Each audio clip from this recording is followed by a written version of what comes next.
바벨론처럼 세속화되어가는 이 세상 속에서도 여전히 우리 하나님의 통치하심은 변하지 않습니다. 다시 말해 하나님은 이 고통스러운 과정을 통해서도 하나님의 선교적인 역사를 이루어 가시는 것을 보게 됩니다. 그 근거가 무엇일까요? 오늘 3절에 보면요. 왕이 환관장 아스부나스에게 말하여 이스라엘 자손 중에서 왕족과 귀족 몇 사람, 그러니까 이스라엘 자손 중에서 왕과 귀족의 자손들이 바벨론으로 끌려갑니다.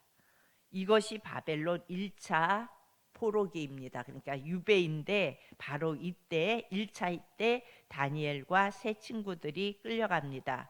그리고 나머지 2차, 3차 계속해서 바벨론으로 유다 백성들이 끌려가는데요. 2차 유배 때는 에스겔 선지자죠. 에스겔과 여호야긴 왕과 남유다 지도자들이 많이 끌려갔습니다. 그리고 3차에는 이제 남유다가 멸망하면서 남유다의 왕이었던 시드기야 왕을 포함해서 또 많은 귀족들이 끌려가는 것을 볼 수 있습니다. 다니엘은 무려 거의 1600km 떨어진 바벨론으로 끌려가서 모든 것으로부터 이 유다에서 끌려간 자들은 분리가 됩니다.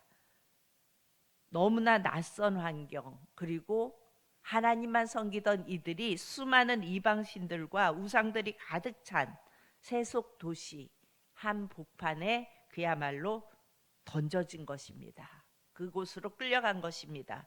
느부갓네살 왕은 환관장에게 명령하여 왕과 귀족의 자손으로서 포로로 잡혀온 자 중에 아주 인재를 선발했다고 말씀합니다. 그래서 이들을 선발해서 바벨론식 엘리트 교육을 시키게 합니다. 그 기준이 4절에 나오는데요. 어떤 자들을 뽑았냐면 4절 우리 다 같이 봅니다. 곧 흠이 없고 용모가 아름다우며 모든 지혜를 통찰하며 지식에 통달하며 학문에 익숙하여 왕궁에 설만한 소년을 데려오게 하였고 그들에게 갈대아 사람의 학문과 언어를 가르치게 했대요.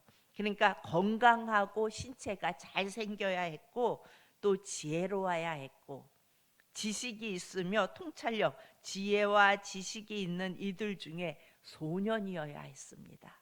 그러니까 어린 청년들이어야 했습니다. 바로 여기에 선발된 이들이 다니엘과 세 친구인 하나냐, 미사엘, 아사랴가 뽑혔습니다. 왕은 이들을 하나님의 자녀에서, 그러니까 이들은 하나님을 섬기고 하나님의 자녀들이었어요. 그런데 이들을 하나님의 자녀에서 이제는 바벨론의 자녀들이 되도록 하기 위해서 이들을 뽑아서 언어와 문화를 비롯한 모든 교육을 이들에게 다시 합니다. 당시 갈대아 사람들, 즉 바벨론의 언어는 수메르어를 썼고 아카드어를 썼고 아람어를 썼어요. 그런데 그것을 지금 이들에게 가르치는 것입니다. 그리고 역사와 점성학, 수학, 의학, 그리고 이방 종교가 포함되어 있는 이런 교육을 시켰습니다. 바벨론이 섬기는 신들은 엄청 많았어요. 그런데 그 중에 가장 대표적인 신이 마루둑이었습니다. 이 마루둑의 상징하는 동물은 뭐였냐면 용이었어요. 우리가 성경에서 보면 용은 하나님을 대적하는 사탄을 상징하는 것을 볼 수가 있습니다. 지금 이들은 하나님을 대적하는 나라의 한가운데로 잡혀와서 언어와 간섭들, 어떤 정치 시스템, 법, 교육 모든 면에서 새로운 신념과 새로운 믿음을 강요당했습니다. 이들이 어린 소년이기 때문에 새로운 사상과 신념을 어찌 보면 배우기가 더 쉬웠던 거예요. 어른들보다는. 그렇게 바벨론식 사고와 문화를 이들에게 주입시키는 겁니다. 성경에서 바벨론이 상징하는 것은 하나님을 향하여 대항하는 세력을 뜻합니다. 그래서 오늘날도 세상 속에서 하나님을 대적하는 모든 것들이 바로 이 바벨론식 사고와 문화인 것입니다. 그래서 이들이 이렇게 다니엘과 세 친구들이 바벨론식 교육을 받았다는 것은 하나님이 없는 세계관, 그동안 하나님을 바라보는 세계관에서 하나님이 없는 세계관 혹은 거짓 신으로 무장된 세계관으로 이들이 교육을 받았고 그들의 정체성이 그렇게 바뀌어지도록 했다는 것입니다.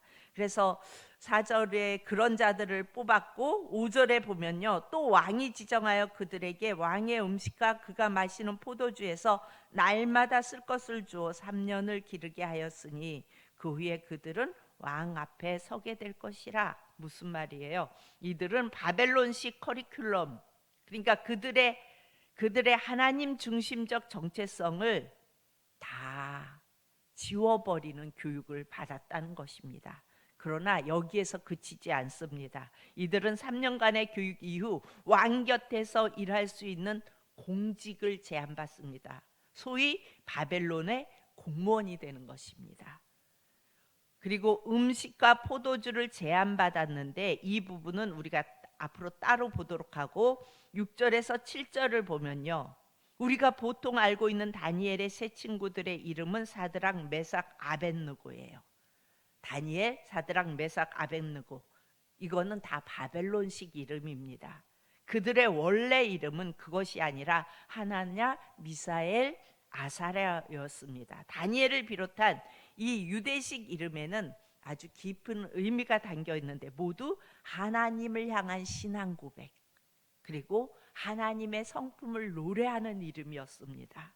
그런데 이름은 그 사람의 정체성이에요. 우리가 누구 그러면 그 사람이 딱 떠오르죠. 만약에 장명숙 그러면 장전도사님이 딱, 뭐 유경문 그러면 유전도사님이 딱, 오인숙 그럼 오인숙 권사님이 딱, 이렇게 그분의 어떤 그것이 딱 보여지잖아요.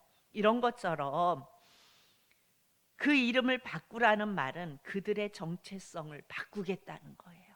그들의 이름 속에는 하나님을 향한 신앙 고백과 하나님을 바라보고 하나님을 의지하고 살아가는 삶이었는데 그들의 삶을 바꾸겠다는 겁니다. 그래서 다니엘은 그 이름 뜻에 하나님은 나의 재판자, 이런 뜻을 가지고 있어요.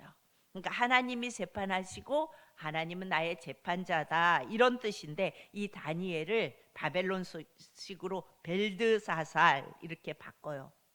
이 의미는 뭐냐면요, 벨이요. 벨이 뭐예요? 바벨론의 신들, 우상들. 그의 생명을 지키소서. 혹은 여인이여 왕을 보호하소서. 그래서 우리가 이 벨드사살의 이름이 오늘날 어떻게 전개되어져 가는지를 내일 함께 은혜를 나누도록 하고요. 하나냐는요, 야훼, 그러니까 하나님은 은혜로우시다, 이런 뜻이에요. 그런데 이 하나냐는 사드락이라고 바꿔요.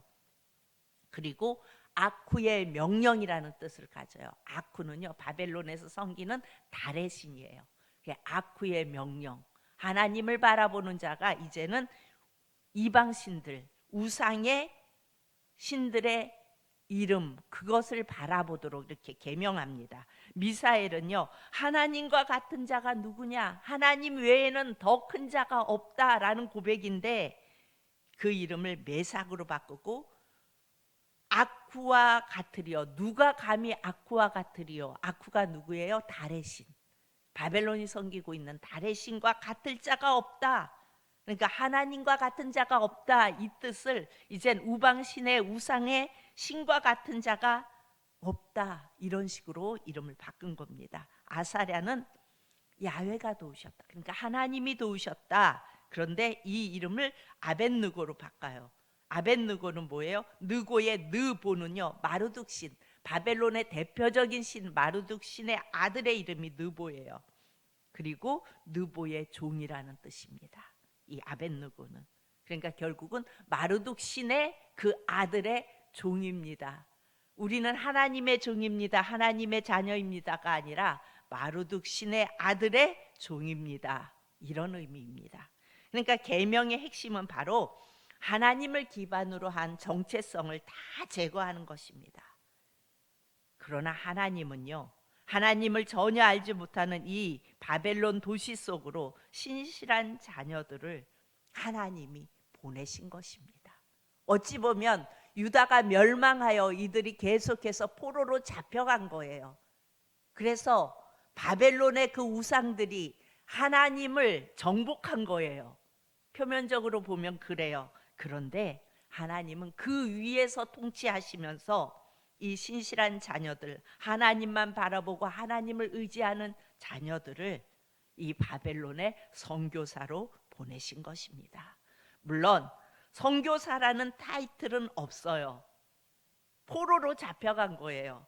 그들은 그곳에서 자신의 신앙을 삶으로 증언하는 선교적 사명자로 하나님은 보내셨고 하나님은 그들을 그렇게 사용하신 것입니다. 여러분 혹시 주변에 믿지 않는 이들이 모인 곳으로 여러분들이 가게 되신 적이 있으십니까? 그런 가정, 그런 직장, 그런 교육계, 그런 정치계, 문화계, 혹시 그런 곳에 내가 있어야 하지 않습니까? 주위에 믿는 이들이 아무도 없습니까? 그리고 하나님을 바라보는 내가 그 안에서 소수에 속하십니까? 그곳이 바로 바벨론입니다. 하나님은 왜 그리로 보내셨을까요? 왜 그 세상 속으로 소수인 나를 보내셨을까요? 선교적인 삶을 살라고 보내신 것입니다. 여러분, 이제 이번 주로 명절이 시작됩니다. 어찌 보면 명절 가운데서도 물론 온 가족이 다 하나님을 섬기며 하나님을 고백하며 하나님을 높여드리는 가정들도 있을 겁니다. 그런데 때로는 그 가정 속에서 내가 소수가 되어질 수 있어요. 하나님을 바라보는 내가 소수일 수 있습니다. 그렇다면 하나님께서 그곳으로 나를 보내신 것입니다. 선교적인 삶을 살라고, 선교적으로 살라고 보내신 것입니다. 우리 힘으로 그곳에서 선교적인 삶을 살아낼 수 있습니까? 내 힘으로 하려면 절대로 못합니다. 세상은요, 소수의 그리스도인들을 인정하지 않아요. 그러나 아도나이, 이 다니엘서에 나오는 주께서, 이 주는 아도나이예요. 세상을 통치하시는 주권자이신 하나님이라는 뜻이에요. 그 주님께서 여전히 통치하고 계심으로 우리는 소수이지만 그 바벨론 속에서, 세상 속에서 소수이지만 살아남을 수 있고 그곳에서 선교적으로 주님이 보내신 그 사명을 감당할 수 있는 것입니다. 그리고 성령께서 내 안에 계시기 때문에 가능한 것입니다. 우리는 어디에 있든지 내가 하나님을 고백하고 하나님을 드러내는 자이지만 세상 속에서 내가 소수일지라도 아도나이 주님께서 나와 함께 하시고 성령께서 내 안에 계시면 그곳에서 넉넉히 살아낼 수 있는 것입니다. 여러분, 오늘 하루도 우리가 삶 속에서 살아갈 때에 때로는 내가 있는 그곳이 내가 소수에 속할지라도 하나님이 보내신 선교사다 생각하고 당당하게 살아나갈 수 있는 오늘 하루가 되어질 수 있기를 축복합니다. 기도합니다.